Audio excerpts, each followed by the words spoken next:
Mientras las tropas aliadas tomaban Berlín y el Reich se desmoronaba, las esposas de los líderes nazis enfrentaban decisiones extremas. Algunas eligieron morir junto a sus esposos. Otras intentaron huir disfrazadas entre ruinas. Y unas pocas sobrevivieron, negando hasta el final cualquier responsabilidad. Detrás de cada figura del poder nazi hubo una mujer que compartía su mundo. No todas firmaban órdenes, pero vivían en casas junto a los campos, vestían con lo saqueado, callaban ante lo evidente y obedecían sin cuestionar. Algunas incluso defendieron públicamente a sus maridos después de la guerra. ¿Qué ocurrió con ellas tras la caída del Tercer Reich? ¿Qué decisiones tomaron en sus últimos días? ¿Y por qué algunas fueron juzgadas y otras escaparon sin consecuencias? Magda Goebbels, el último acto de una fanática. En las profundidades del búnker de Berlín, mientras el mundo se desmoronaba sobre sus cabezas, Magda Goebbels tomó una decisión que la convertiría en una de las criminales más despreciadas de la historia. El 1 de mayo de 1945, con la ayuda del dentista de las SS Helmut Kunz, administró morfina a sus 6 hijos antes de triturar cápsulas de cianuro en sus bocas dormidas. La decisión fue tomada tras una conversación privada con Hitler, en la que Magda le manifestó su deseo de morir con sus hijos como una familia nacional socialista completa. La mujer que había sido el rostro maternal del Tercer Reich se había convertido en su verdugo más cruel. Helga, de 12 años, Hildegard, de 11, Helmut, de 9, Holding, de 8, Hedwig, de 6, y la pequeña Heidrun, de solo 4 años, fueron asesinados por su propia madre antes de que pudieran despertar a un mundo sin Hitler. Según testigos del búnker, las niñas mayores comenzaron a sospechar lo que iba a ocurrir cuando Magda las obligó a vestirse con sus mejores ropas y a permanecer juntas en una habitación interior, lejos del resto del personal. Magda había llegado al poder no por casualidad, sino por convicción absoluta. Divorciada de Günther Quandt, un rico industrial, había encontrado en el nazismo una religión personal. Durante su matrimonio anterior, ya había frecuentado círculos nacionalistas y era amiga cercana de Anneliese von Ribbentrop, esposa del futuro ministro de Asuntos Exteriores del Reich. Su entrada en el Partido Nacional Socialista se produjo de forma oficial en 1930, cuando se unió también a la Liga de Mujeres Alemanas.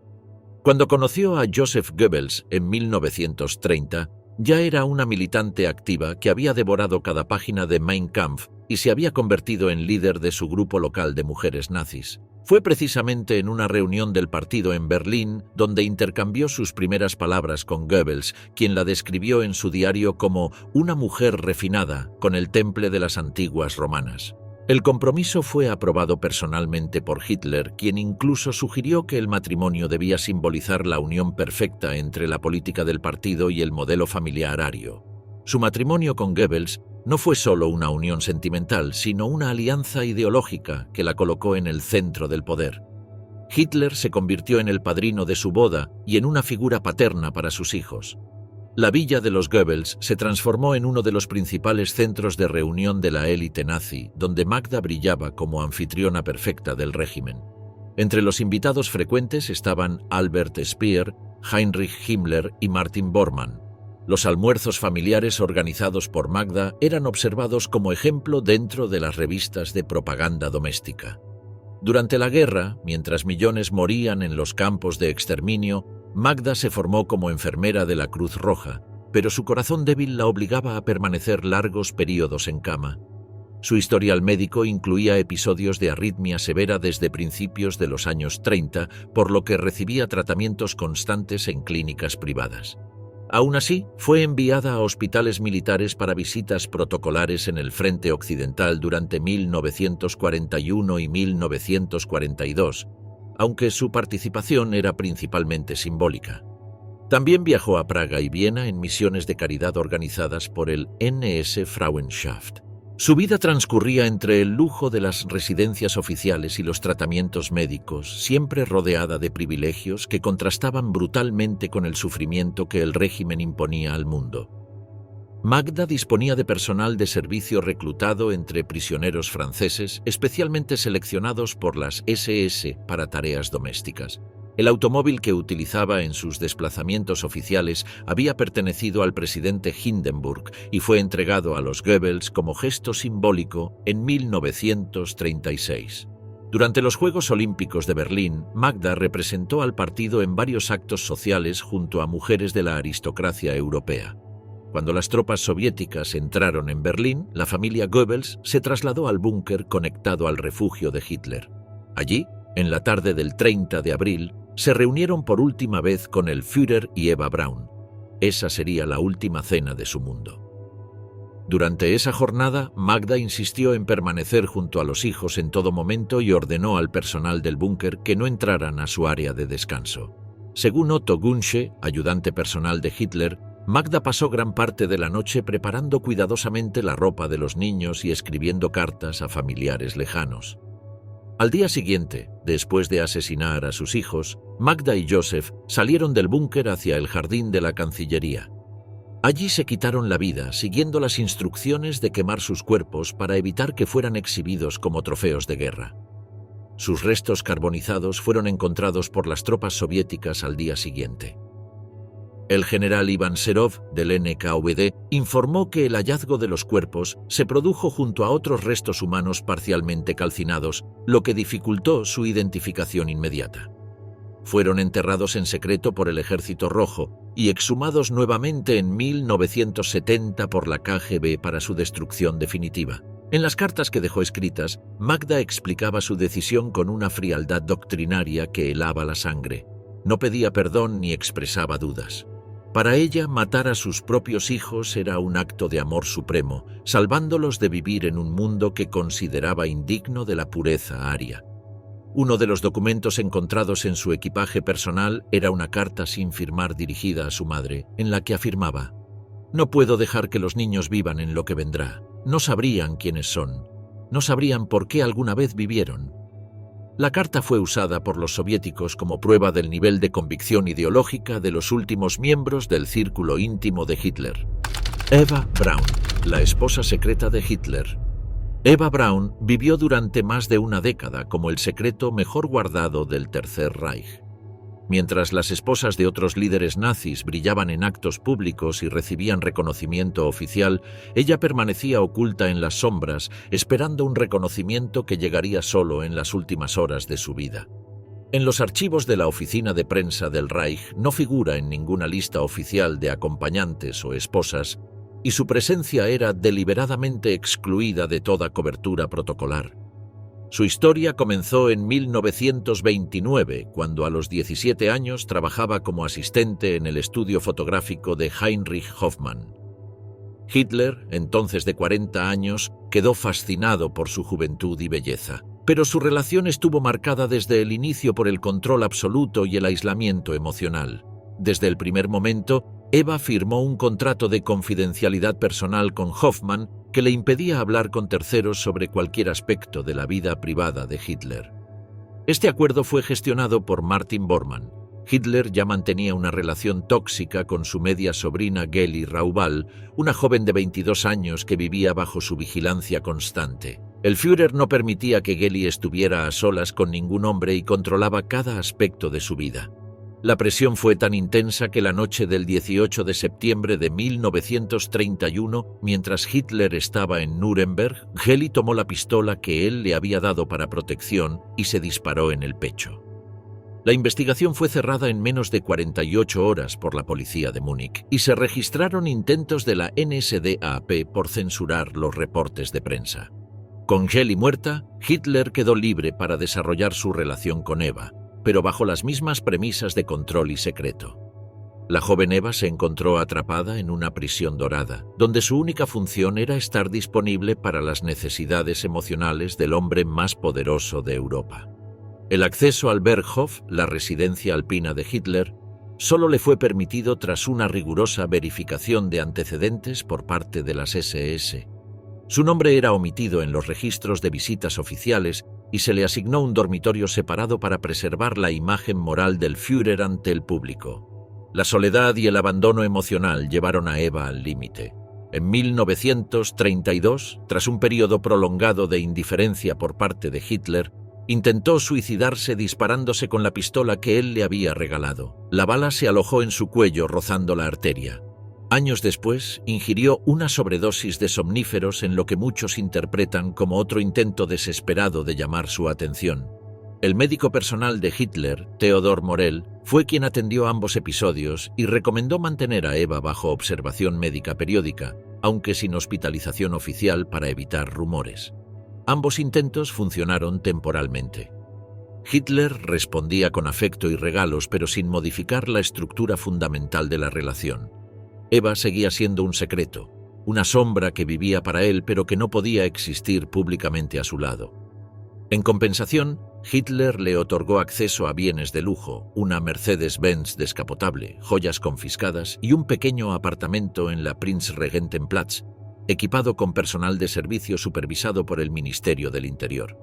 Sin embargo, todo era administrado por intermediarios del partido. Eva no podía tomar decisiones por sí misma sobre sus propiedades.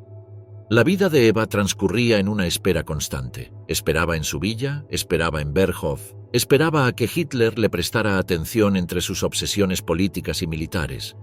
Llenaba su tiempo con la fotografía, cuidando de su perro y escribiendo en diarios que revelaban a una mujer atrapada entre el amor absoluto y una constante sensación de abandono.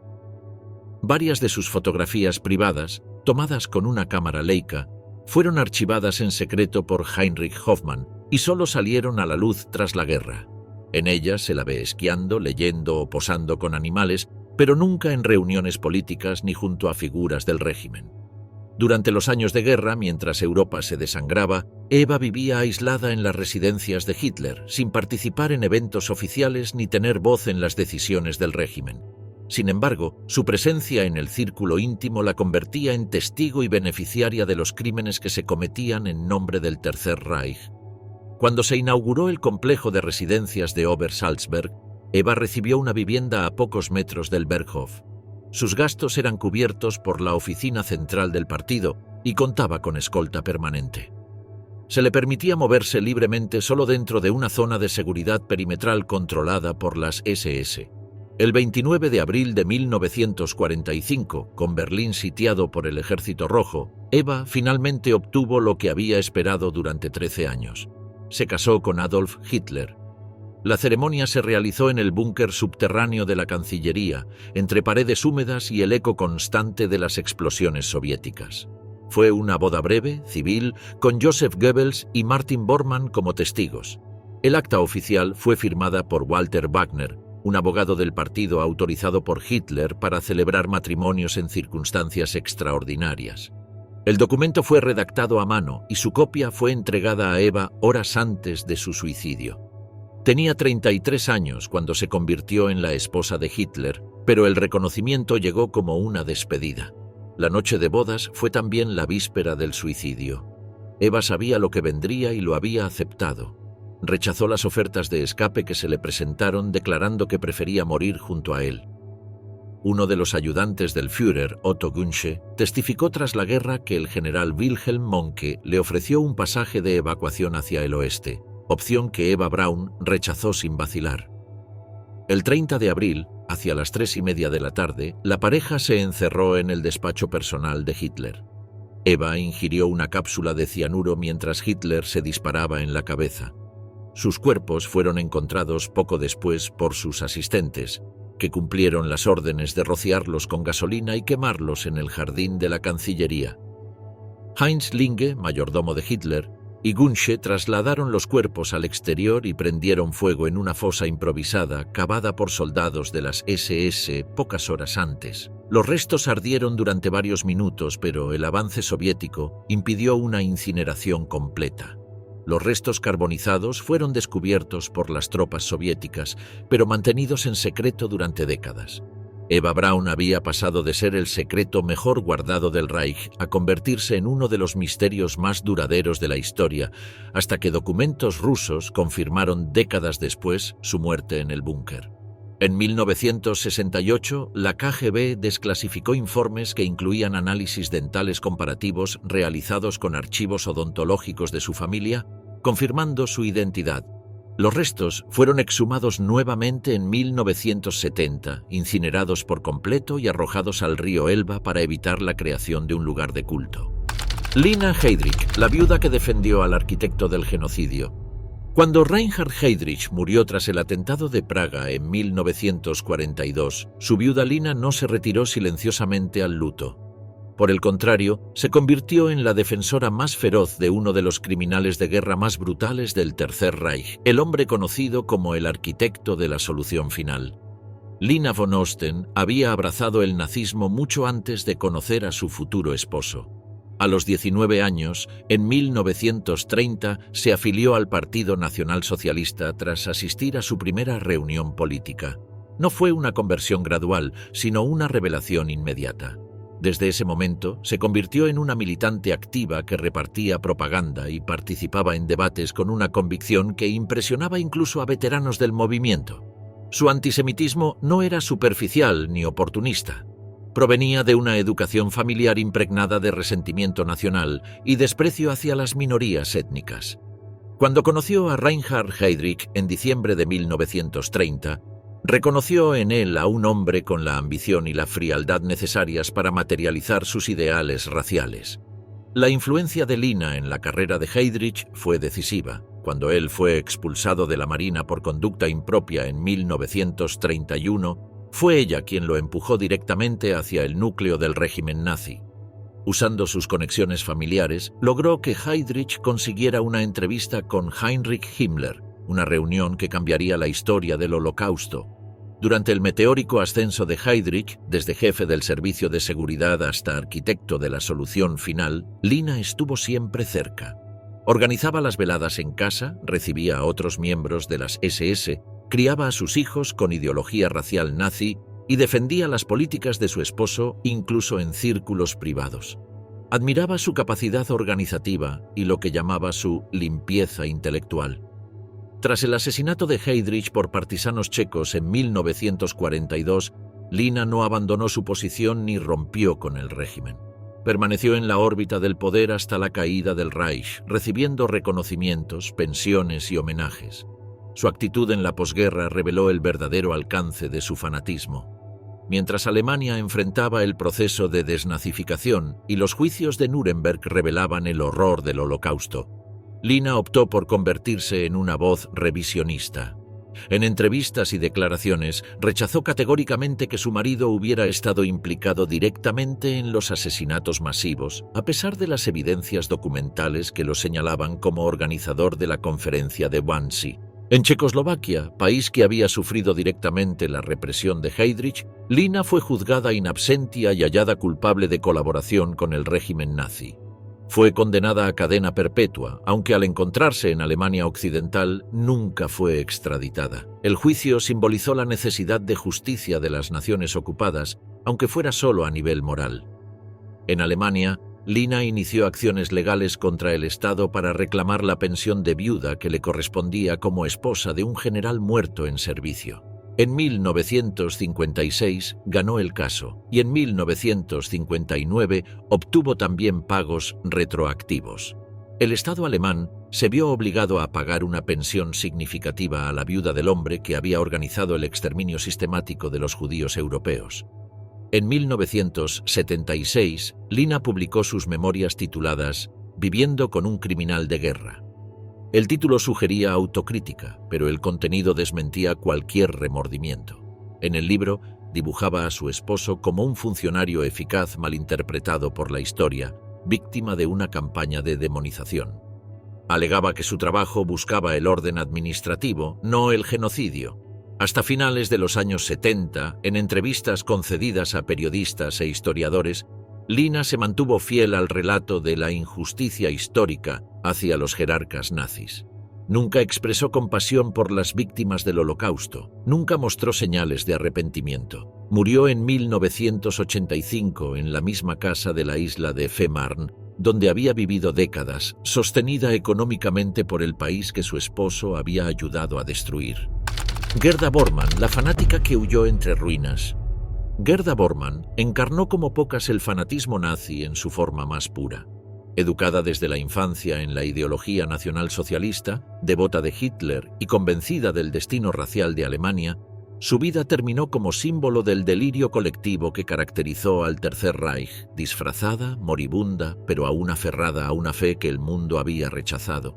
Su nombre apareció con frecuencia en documentos internos del NS Frauenschaft, donde era citada como modelo de disciplina, fidelidad y maternidad arquetípica del ideal nazi. Nacida Gerda Buck en 1909, creció en el seno de una familia estrechamente ligada al nacionalismo alemán. Su padre, Walter Buck, era juez militar y uno de los primeros miembros del partido nazi. Tras el fallido Putsch de Múnich en 1923, Walter se convirtió en uno de los jueces que trató con indulgencia a los conspiradores, lo que le granjeó la simpatía de Hitler. La cercanía entre ambos facilitó la entrada de Gerda en los círculos juveniles del partido y su acceso a espacios normalmente restringidos a hombres. La educación de Gerda no fue simplemente nacionalista, fue doctrinaria desde la primera infancia. Escuchaba discursos de Hitler, leía panfletos antisemitas y asistía a reuniones partidarias mucho antes de que el nacionalsocialismo llegara al poder. Entre 1926 y 1928 asistió a seminarios organizados por la Liga Alemana de Estudiantes Nacionales, donde se formaban futuras líderes femeninas del partido. También colaboró en la distribución de ejemplares del Völkischer Beobachter, el periódico oficial del NSDAP. Como joven activista de la Liga de Mujeres Nazis, participaba en campañas de propaganda y formaba a otras mujeres en los valores del rol femenino propuesto por el nazismo: madre, esposa y sostenedora racial de la comunidad alemana. Fue su padre quien le presentó a Martin Bormann, un ambicioso oficial de prensa que ya había demostrado su lealtad dentro de las SA. En ese entonces, Martin era asistente de Rudolf Hess y trabajaba en la administración del partido en Weimar. Su ascenso comenzó tras el apoyo decisivo de Walter Buck a su candidatura dentro del aparato administrativo del partido. Su matrimonio en 1929 fue más que una unión sentimental, fue una alianza ideológica. Juntos tuvieron 10 hijos, todos criados bajo estrictos principios raciales y nacionalistas. Gerda se ocupaba personalmente de su educación ideológica, manteniéndolos alejados de toda influencia que considerara degenerada o contraria a los valores del Reich. Los niños fueron educados por tutores seleccionados directamente por la oficina del partido y participaban en ceremonias oficiales desde una edad temprana. Uno de los hijos, Adolf Bormann, fue nombrado así en honor a Hitler. Conforme Martin Bormann ascendía hasta convertirse en el hombre más poderoso del régimen después de Hitler, Gerda disfrutaba de los privilegios que su posición le otorgaba. Vivía en residencias exclusivas, tenía personal de servicio y acceso a territorios ocupados. Pero más importante que los beneficios materiales era su convicción ideológica. Creía genuinamente en la superioridad racial alemana y en la misión histórica del nacionalsocialismo. Durante los años de guerra, participó en programas de reubicación de familias racialmente valiosas dentro del Lebensborn y en iniciativas de asistencia a mujeres alemanas en territorios anexionados. Cuando el Tercer Reich se desmoronaba en abril de 1945, Gerda no intentó construir una nueva vida, sino preservar lo poco que aún quedaba de su mundo anterior. Sabía que las tropas soviéticas se acercaban y que su esposo estaba atrapado en Berlín con Hitler. La última vez que lo vio, él se llevaba a 5 de sus hijos con la esperanza de abrirse paso fuera de la ciudad sitiada. En esa reunión, según declaró uno de los choferes personales de Bormann, Gerda entregó a Martin una caja metálica que contenía documentos, fotografías familiares y monedas de oro. La decisión de Gerda fue desesperada pero calculada. Se disfrazó como directora de un hogar infantil y se llevó a los otros 4 hijos, haciéndolos pasar por huérfanos. Abordaron un autobús escolar rumbo al sur, atravesando zonas rurales devastadas por los combates. El vehículo fue escoltado por un oficial de la Volkssturm hasta el límite del Tirol. El viaje los llevó al Tirol del Sur, donde antiguos funcionarios del partido aún ofrecían refugio a fugitivos nazis. El trayecto fue registrado más tarde en documentos de inteligencia británica que reconstruyeron su ruta de huida.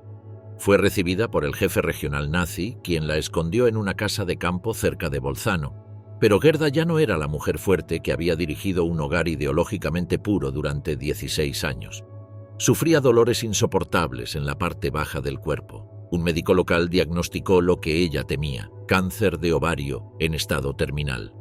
El diagnóstico fue confirmado por un médico de las SS que aún permanecía en la zona y se optó por no trasladarla debido a su estado avanzado de debilidad. Los británicos, alertados de su paradero, enviaron agentes que la encontraron postrada y aterrada. Convencida de que sería enviada a un campo de concentración, se sorprendió cuando la trasladaron a un hospital de prisioneros de guerra en Merano. Fue operada de urgencia, pero ya era demasiado tarde. La metástasis era avanzada y le quedaban solo semanas de vida. El hospital estaba bajo administración aliada, pero el personal médico local documentó que Gerda aún exigía ser tratada por su nombre completo y reclamaba sus derechos como esposa de un líder del Reich. Durante su agonía, Gerda tomó una decisión inesperada. Se convirtió al catolicismo. No hay registros de confesiones explícitas ni de arrepentimiento por los crímenes del régimen. Su conversión pareció más una búsqueda de paz espiritual ante la muerte que un reconocimiento de culpa moral. El sacerdote que le administró los sacramentos fue interrogado por las fuerzas aliadas poco después, y en su testimonio aseguró que Gerda no expresó remordimiento alguno, pero aceptó el ritual con determinación. Murió el 23 de marzo de 1946, a los 36 años, tras recibir los últimos sacramentos. Su cuerpo fue enterrado discretamente en el Tirol, mientras sus hijos quedaban repartidos en diferentes instituciones bajo tutela aliada. Para entonces, su esposo Martin Bormann había desaparecido tras la caída de Berlín, convirtiéndose en uno de los fugitivos nazis más buscados del mundo. Fue declarado oficialmente muerto por tribunales de desnazificación en 1954, aunque sin evidencia forense concluyente en ese momento. La incertidumbre sobre el destino de Bormann se prolongó durante décadas, alimentando teorías sobre su escape a América del Sur. No fue hasta 1972, cuando unos obreros descubrieron restos humanos cerca de la estación Lerter en Berlín, que el enigma comenzó a resolverse.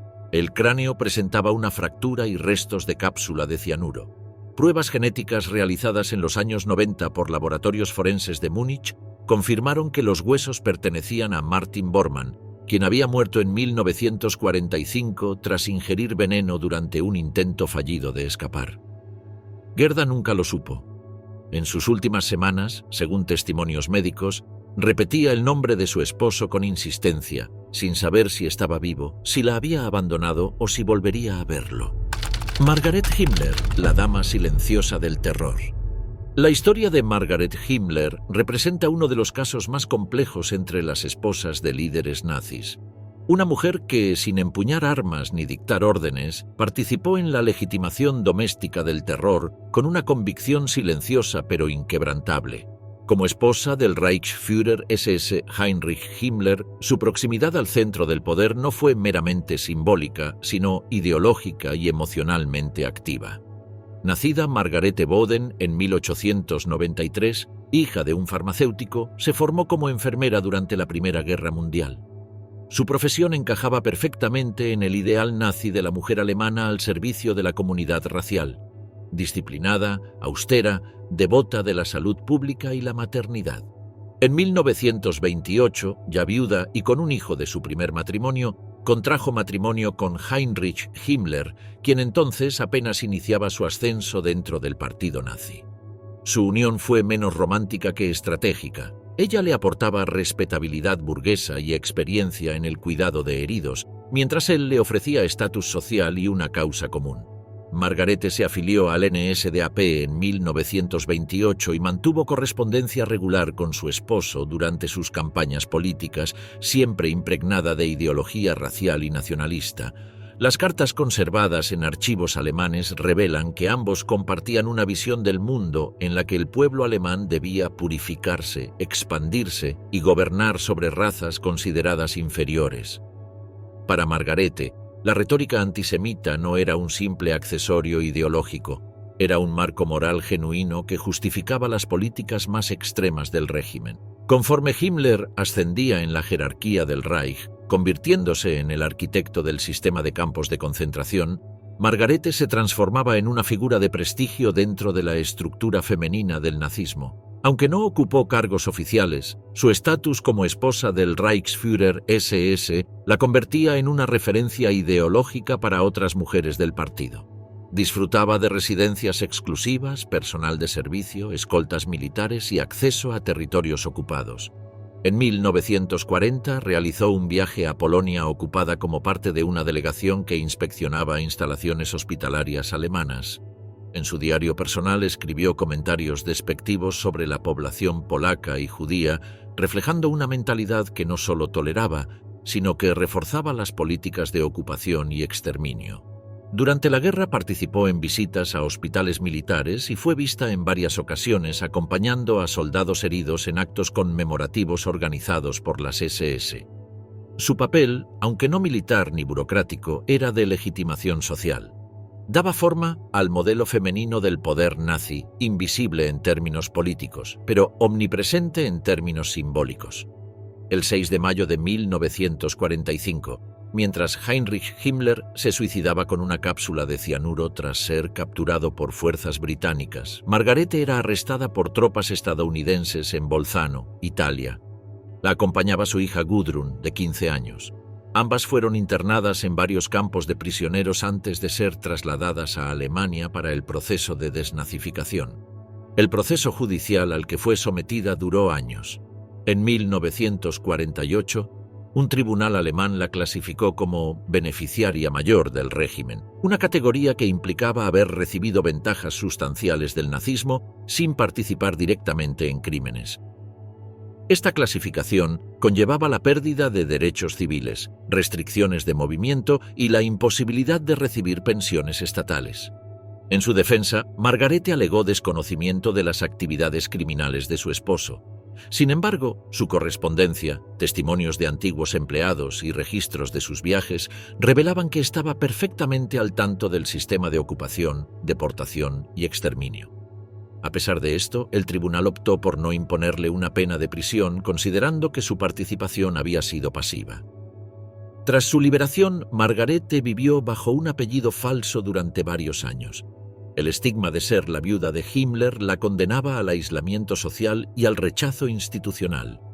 Las autoridades alemanas se negaban a brindarle compensación económica y vivió con extrema austeridad en una pequeña vivienda rural, acompañada únicamente por su hija Gudrun. Durante los años 50 y 60 se mantuvo completamente alejada de los medios. No concedió entrevistas, no escribió memorias y sus apariciones públicas fueron prácticamente inexistentes. Esta invisibilidad fue estratégica para evitar mayores consecuencias legales, pero también reflejaba un profundo resentimiento. Nunca reconoció la criminalidad del régimen nazi, solo lamentaba su derrota. Margarete murió en 1967 en Múnich, enterrada sin ceremonia oficial ni reconocimiento público. Su hija Gudrun, sin embargo, continuaría durante décadas como activista en círculos neonazis, defendiendo la figura de su padre y negando los crímenes del Holocausto. Pero Margarete, fiel a su estrategia de supervivencia, se llevó su ideología al silencio absoluto. Ilse Hess, la voz filosófica del fanatismo. Ilse Hess representa un perfil único entre las esposas de líderes nazis. No fue simplemente la compañera del hombre que protagonizó el vuelo más insólito del Tercer Reich, sino su defensora intelectual y la intérprete filosófica de un nazismo espiritualizado que ella consideraba superior al militarismo pragmático de Himmler y Goebbels. Nacida Ilse Proll en 1900 en Hannover, fue educada en un ambiente académico y patriótico que la llevó a desarrollar un idealismo nacionalista temprano. Estudió filosofía, literatura y pedagogía en Jena y Múnich, especializándose en el romanticismo alemán, especialmente en la obra de Hölderlin y Wagner. Su inclinación por la literatura la llevó a integrar círculos juveniles conservadores que luego serían absorbidos por el movimiento nacionalsocialista. Conoció a Rudolf Hess en Múnich, cuando ambos formaban parte del entorno cercano de Adolf Hitler. Lo que los unió no fue una atracción superficial, sino una visión compartida y espiritualizada del nacionalismo. Veían en Alemania no solo una nación, sino un destino metafísico. Se casaron en 1927 y desde entonces Ilse pasó a formar parte activa del movimiento nazi como colaboradora intelectual y esposa del que se convertiría en el segundo hombre del Reich. Sus cartas y memorias muestran una relación profundamente simbiótica con Rudolf. Dialogaban sobre mitología germánica, el alma del pueblo alemán y la función espiritual del líder carismático. Para Ilse, el Tercer Reich no era solo una estructura de poder, sino una manifestación sagrada de la historia alemana. Y Rudolf Hess era uno de sus profetas más puros. Ilse participó activamente en las organizaciones de mujeres nacionalsocialistas, escribió artículos en publicaciones del partido y acompañó a su esposo en numerosos eventos públicos durante la primera década del régimen. Su rol fue menos doméstico que doctrinal. Formaba a otras mujeres en la educación política que debía regir los hogares del Reich. A diferencia de otras esposas de altos mandos nazis, Ilse no promovía solo la maternidad o el servicio al Estado. Defendía una visión cultural profunda del nazismo que integraba historia, literatura, filosofía y estética. En sus escritos, comparaba el destino de Alemania con los ciclos de la tragedia griega e interpretaba la guerra como una prueba espiritual de los pueblos superiores. Su vida cambió drásticamente el 10 de mayo de 1941, cuando Rudolf Hess abordó un avión Messerschmitt y voló en solitario a Escocia en un intento desesperado por negociar la paz con el Reino Unido. El acto fue interpretado como traición por Hitler, quien ordenó el arresto de Hess si regresaba. La propaganda nazi intentó silenciar el hecho o presentarlo como producto de una enfermedad mental. Ilse quedó abruptamente aislada. De ser la esposa del viceführer, pasó a ser la mujer de un traidor. Fue vigilada, excluida de círculos oficiales y sometida a interrogatorios internos. Se le prohibió publicar y durante años vivió recluida con su hijo en su propiedad de Baviera, bajo constante amenaza de detención. A pesar del castigo, nunca repudió a su esposo. Lo defendió desde el primer momento, escribiendo en secreto: «Si voló por la paz, entonces es el último idealista de este Reich». Esa frase resume el punto de inflexión de su vida. Pasó de ser parte del poder a convertirse en mártir ideológica del fracaso del nazismo espiritualista. Tras la guerra, fue detenida brevemente por las fuerzas aliadas, pero liberada al no encontrarse pruebas de crímenes directos. Se instaló en el pequeño pueblo de Hindelang, donde vivió con modestia, pero nunca se retractó de sus convicciones. Por el contrario, comenzó una intensa campaña de reivindicación que duraría el resto de su vida. Publicó varios libros y ensayos defendiendo a Rudolf Hess como un hombre sensible, malinterpretado y víctima de una conspiración internacional. En estos textos desplegaba un estilo literario cargado de símbolos y referencias clásicas, insertando el nacionalsocialismo en una tradición filosófica alemana que se remontaba a Goethe y Nietzsche. Nunca negó su simpatía por Hitler, pero sostenía que Rudolf Hess representaba una versión pura del ideal nazi, anterior a las degeneraciones burocráticas del régimen. Esta reinterpretación encontró eco en ciertos círculos nacionalistas alemanes de posguerra, que veían en Hess una figura trágica y en Ilse su sacerdotisa intelectual.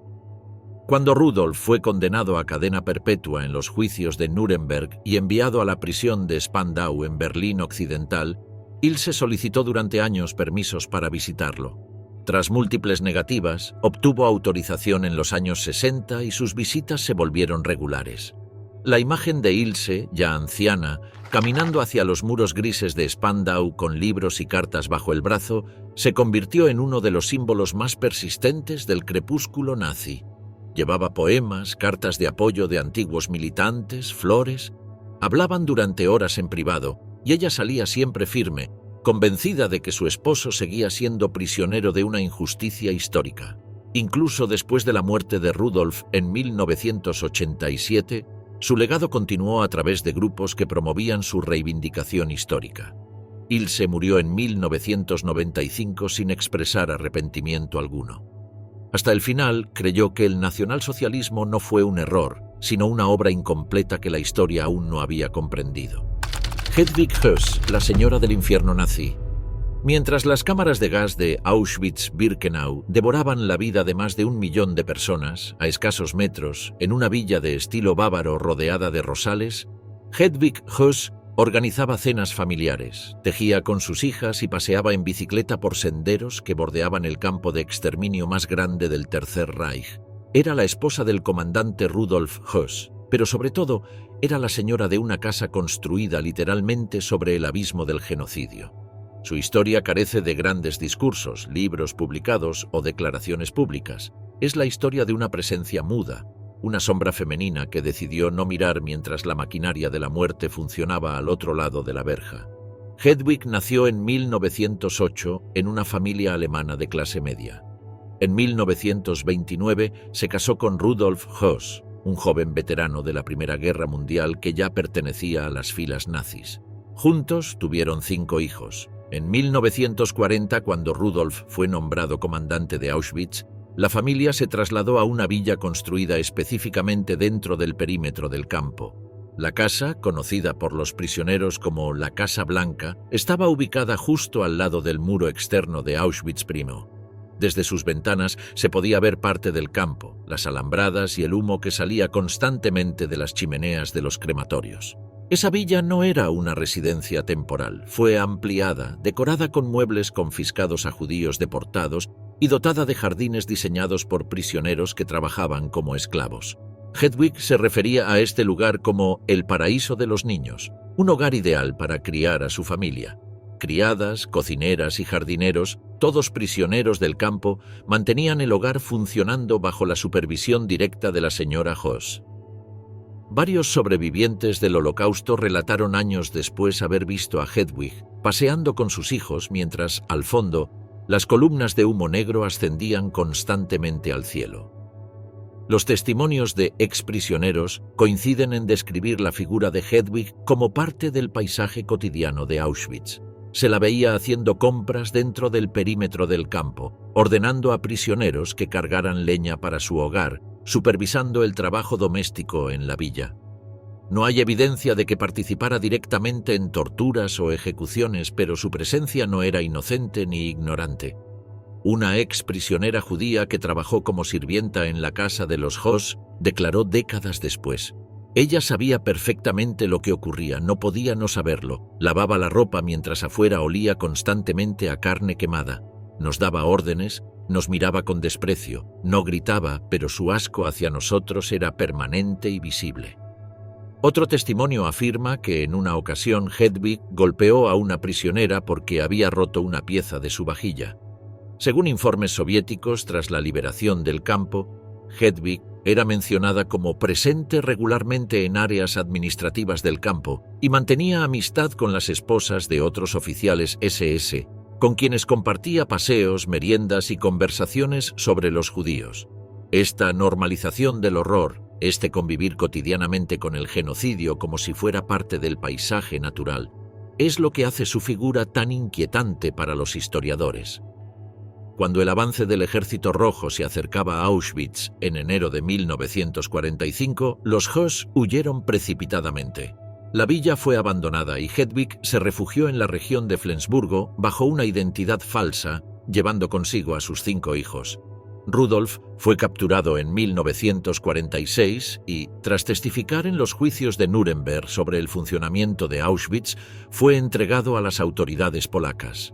Durante el juicio de Rudolf en Polonia, Hedwig fue mencionada varias veces por él, siempre como una esposa ejemplar que mantenía el hogar en orden y cuidaba perfectamente de los niños.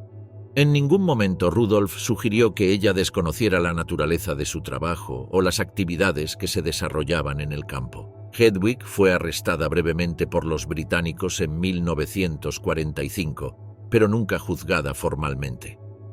Durante sus interrogatorios, alegó desconocimiento absoluto de lo que ocurría en Auschwitz.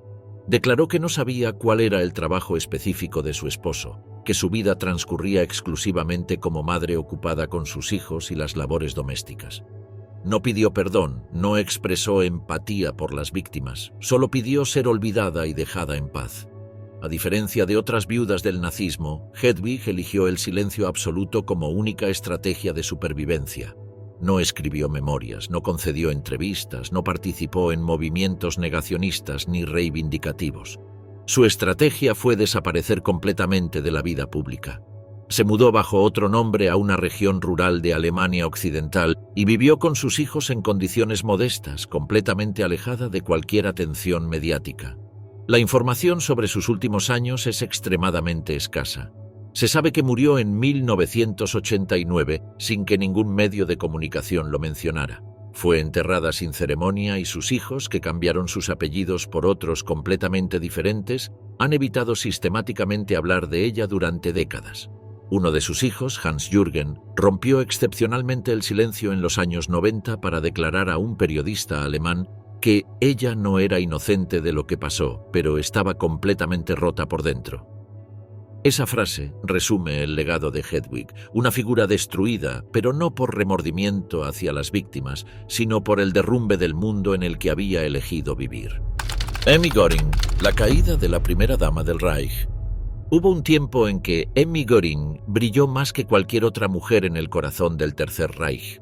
Actriz aclamada, anfitriona oficial de Hitler, retratada con lujo en todas las revistas nazis, su vida durante los años del poder parecía un desfile interminable de galas, mansiones, uniformes de gala y homenajes públicos. Era la encarnación femenina del esplendor estético que el régimen necesitaba para suavizar su brutalidad política. En medio de una Europa que se desangraba bajo la guerra total, Emmy vivía en castillos decorados con alfombras persas, candelabros barrocos y vajilla de porcelana saqueada. Organizaba banquetes que ignoraban completamente las cartillas de racionamiento que asfixiaban a los ciudadanos alemanes. Sus cenas incluían faisán, caviar y vinos franceses, mientras las ciudades caían bajo las bombas aliadas y las familias se alimentaban con sopa de nabo y pan de centeno. Pero tras la derrota de 1945, ese esplendor cayó como un telón sobre el escenario de la historia. Emma Sonnemann nació en Hamburgo en 1893. Hija de un empresario próspero y de una madre que había sido actriz, heredó tanto el gusto por las artes como el acceso a una educación refinada y costosa. Desde muy joven se destacó como intérprete dramática, participando en obras clásicas en el prestigioso Teatro Nacional de Weimar. Su elegancia natural, su voz perfectamente modulada y su presencia escénica la convirtieron en una figura respetada dentro del teatro alemán de entreguerras.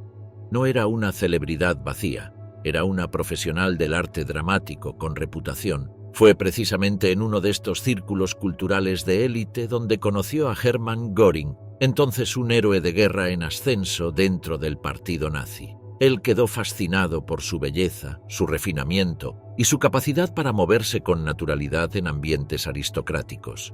Ella vio en él un hombre poderoso que podía ofrecerle una plataforma mucho mayor que cualquier escenario teatral. La atracción fue mutua, pero también estratégica. Una alianza entre la estética del poder y el poder de la estética. Se casaron en 1935 en una ceremonia que fue mucho más que una boda personal. Fue un evento nacional cuidadosamente orquestado por el Ministerio de Propaganda. Hitler, que no tenía esposa ni pareja oficial reconocida, decidió convertir a Emmy en la primera dama no oficial del Reich. La adoptó como su acompañante en recepciones diplomáticas, funciones de ópera y desfiles militares. La prensa del régimen la retrataba constantemente con pieles exóticas, perlas orientales y coronas florales. Su imagen circulaba en tarjetas postales, calendarios oficiales y revistas femeninas del partido. Su figura fue utilizada estratégicamente para suavizar el rostro masculino, militarista y brutal del régimen ante la opinión pública internacional. Emmy sabía representar a la perfección su papel de actriz política. Sabía cuándo hablar y cuándo guardar silencio, cuándo sonreír y cuándo mostrar solemnidad, cuándo inclinarse ante el Führer y cuándo retirarse discretamente. Nunca hizo discursos ni redactó manifiestos, pero su presencia legitimaba visualmente una visión idealizada del nazismo doméstico, decoroso y ordenado. Representaba con su sola presencia el ideal femenino del Tercer Reich: belleza, obediencia, compostura y maternidad arquetípica.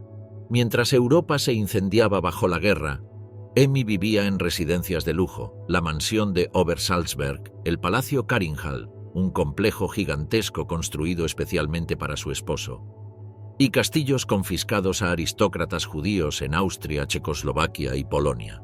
Las fiestas que organizaba eran fastuosas incluso para los estándares del régimen. Las mesas estaban decoradas con cristalería belga, flores traídas de invernaderos bávaros y orquestas privadas. Se servían platos internacionales mientras en las afueras de Berlín los ciudadanos intercambiaban vales por margarina artificial. Los salones de mármol de sus residencias contrastaban brutalmente con las ruinas de Varsovia, Rotterdam y Coventry. Su esposo acumulaba arte saqueado de museos europeos, joyas confiscadas y propiedades robadas a comunidades enteras. Emmy participaba activamente de esa vida de derroche. Se vestía con trajes diseñados por costureros de París, asistía a óperas privadas en plena campaña militar del Frente Oriental. Recibía a invitados diplomáticos con una sonrisa que ocultaba el ruido lejano de los trenes que transportaban víctimas hacia Auschwitz. Aquel silencio era también complicidad. Diversos documentos de la época la mencionan como participante frecuente de ceremonias oficiales del partido, recepciones de Estado y eventos diplomáticos de alto nivel. Aunque no tenía poder militar ni burocrático, su figura legitimaba el espectáculo propagandístico del régimen.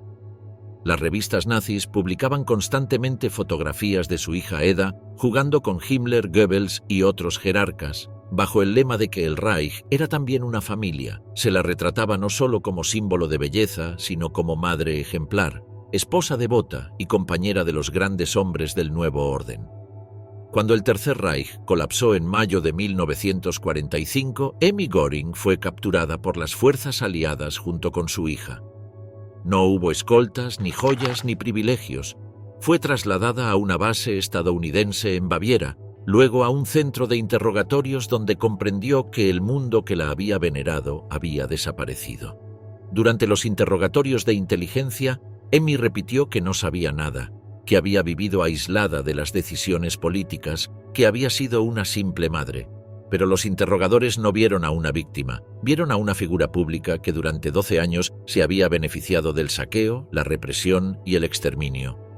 En 1948 fue juzgada en un tribunal de desnazificación. No se la acusó de crímenes de guerra en sentido estricto, sino de haber sido una beneficiaria principal del régimen, una mujer que había aceptado y aprovechado los privilegios del poder sin cuestionar su origen. El tribunal determinó que debía perder todos sus bienes, ser despojada de sus derechos civiles y quedar inhabilitada para cualquier actividad pública durante 5 años. La sentencia fue ejemplar. Emmy no la apeló, guardó silencio. Durante ese período vivió en un apartamento modesto en Múnich. Vendía lo poco que le quedaba de su ajuar, cuadros menores, vestidos antiguos. Algunos amigos del mundo teatral que sobrevivieron políticamente a la guerra le ofrecieron asistencia discreta. Emmy no volvió a actuar ni a dar entrevistas. Rechazó todas las ofertas de editoriales o cineastas que le propusieron contar su historia. Se negó a aparecer en programas de televisión o radio. Su nombre desapareció de los medios. Su estrategia fue la invisibilidad total, como si quisiera desvanecerse para no enfrentar públicamente lo que había representado. Su hija, Eda, criada como la niña dorada del Reich, también optó por el silencio. No escribió memorias, no concedió entrevistas. Rechazó siempre hablar sobre sus padres o sobre el pasado. El peso del apellido Göring era una condena silenciosa que ambas compartieron. La historia oficial las dejó a un lado y ninguna hizo nada por reescribirla. Emmy Göring murió en 1973, sin homenajes ni obituarios destacados. Solo algunos diarios locales publicaron la noticia con una línea seca. Falleció Emmy Göring, viuda del mariscal del Reich. Ninguna fotografía, ningún recuerdo, ningún intento de reivindicación. Lo que queda de Emmy Göring es una paradoja feroz. Durante más de una década fue el rostro más visible, elegante y sonriente del nazismo. Encarnó el esplendor visual de un régimen que se alimentaba de muerte. Y sin embargo murió en la sombra más absoluta, ignorada incluso por quienes un día la habían adorado. Una sombra que ella misma ayudó a proyectar sobre millones de víctimas mientras brindaba con champán francés en las terrazas doradas del poder absoluto.